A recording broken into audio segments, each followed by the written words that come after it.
Welcome everybody, and thanks for stopping by. Today I will introduce you to the process of making the nameplates. The process begins at the computer with a program called Shaper Studio, and we'll first begin by inputting the name, and then we'll choose a font and font size. I like to keep the font size around 1.25 to 1.4 inches in height, and once I've established that, I will take a look at the cut paths to ensure that they're all clean. And if that's the case, I will check the size of the name. Once the size has been established, it's fairly easy to determine the length of the block that I'll need for the next step. And we'll first create a digital version of that wood block, and we'll place it around the name so that that name is centered right in the middle of the nameplate. Now that the computer work has finished, we'll move over to the wood shop. The first steps are on the table saw, and we begin with ripsawing the lumber to 2.3 inches in width, and then we will move to the crosscut sled where we can cut it to the perfect length. Now that I've got a chunk of wood that matches perfectly with the digital chunk we created on the computer, we can move over to the Shaper Origin.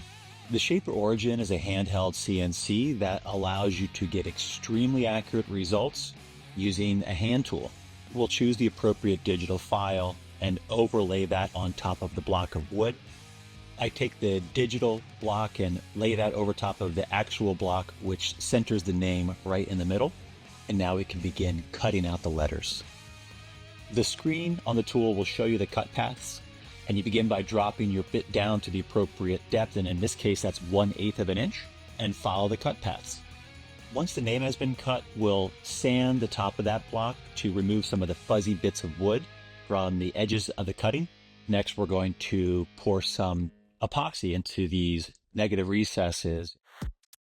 With the darker woods like walnut and sapelli, I prefer to use the white epoxy, which has a nice contrast. But with the quarter sawn white oak, I like the black epoxy because that provides a nice contrast. I overfill the wells with epoxy because that allows any remaining air bubbles to rise to the surface. And in the next step, we're going to sand that epoxy down flush with the wood. So now we have a rectangular block filled with epoxy, now hardened and sanded flat. It's time to go back to the table saw. I cut a 12.5 degree angle into the base so that the face tilts back at 12.5 degrees from vertical. We then cut the back of the nameplate to remove the 12.5 degree angle at the back. Now we're going to move back over to the sander where we're going to sand smooth those two surfaces we just cut. Now that the block is sanded smooth, we're going to move over to the router table, and using a 1/8 inch roundover bit, we're going to round over all the edges of the nameplate. We now move over to hand sanding, and we first start at 120 grit and then move to 150 grit and finish it up at 180 grit. The next step is called water popping, and that involves spraying each of the nameplates with a little bit of water, which raises the grain of the wood. And once that is raised, we sand it back smooth, which allows for a very smooth finish. The final step is where these nameplates really come to life, and that's applying the finish.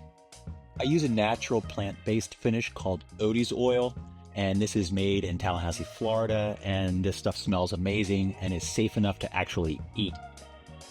I let the Odie's oil sit on there for a few hours before buffing it off. And now our nameplate is complete and ready to send out.